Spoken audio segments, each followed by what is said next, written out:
La danza sin nombre, más allá del último límite. Todo era, no como una idea, no como una comprensión, no como una revelación que llega tras un largo camino. Era, sin más, sin esfuerzo, sin opuestos, sin necesidad de llamarse a sí mismo de ninguna manera, ni amor, ni verdad, ni infinito, ni unidad.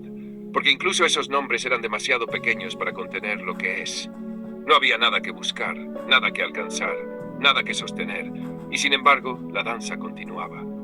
No porque hubiera un propósito, no porque hubiera un destino, no porque hubiera una razón, sino porque la danza es lo único que jamás ha dejado de ser. El latido sin origen, el pulso sin principio, el eco sin fuente. Pero aquí había algo más, un umbral más allá del último umbral, un misterio más profundo que el misterio mismo. Porque en esta plenitud, en esta libertad absoluta, en esta realidad sin bordes, algo inesperado ocurrió. Algo que ni siquiera el infinito había imaginado. Algo que ni siquiera el amor había previsto. Algo que ni siquiera el todo había contenido. Algo que solo podía ocurrir en el instante exacto en que lo imposible se convierte en real. Y fue esto, la risa. Una risa sin dueño. Una risa sin voz. Una risa sin boca que la exhale. Una risa que no provenía de ningún lugar, pero que vibraba en todas partes. Una risa tan pura, tan inmaculada, tan inesperada, que incluso la eternidad se detuvo por un instante. Porque en esa risa sin historia ni origen, en esa risa que no necesitaba razón, el todo comprendió algo que jamás había comprendido antes. Algo que no era una verdad, porque incluso la verdad era demasiado pequeña para contenerlo. Algo que no era amor, porque incluso el amor era solo un reflejo de su sombra. Algo que no era unidad, porque incluso la unidad se inclinaba ante su inmensidad. Y ese algo fue esto. Que la existencia nunca ha sido un deber, nunca ha sido una necesidad, nunca ha sido un destino. Que la existencia es un juego sin objetivo, un juego sin final, un juego sin razón, un juego que existe por el puro placer de jugarse. Y en ese instante el todo volvió a saltar al abismo de sí mismo. No porque necesitara hacerlo, no porque estuviera incompleto sin ello, no porque algo le faltara, sino porque quería volver a perderse.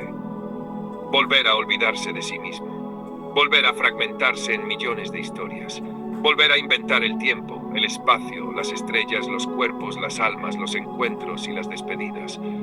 Porque en esa pérdida, en ese olvido, en ese vértigo sin dueño, se encontraba el mayor placer que jamás había existido. El placer de reencontrarse, de buscarse, de llamarse a sí mismo con 1000 nombres distintos, de vestirse con cada forma posible, de experimentar todas las lágrimas y todas las risas, de sentir la alegría de recordar lo que en verdad nunca se había olvidado. Y así, con una última inhalación, con una última pausa antes de sumergirse en su propio sueño, se dejó caer.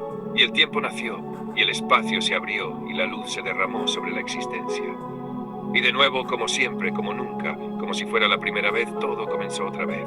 Pero esta vez, sin necesidad de recordar que ya lo había vivido todo. Porque recordar o no recordar, despertar o no despertar, ser o no ser, no importaba. Lo único que importaba, lo único que siempre ha importado, lo único que jamás dejará de importarle a la existencia misma, era esto, la risa de saberse eterno, la risa de saberse libre, la risa de haberse encontrado y de haberse perdido una y otra vez por toda la eternidad.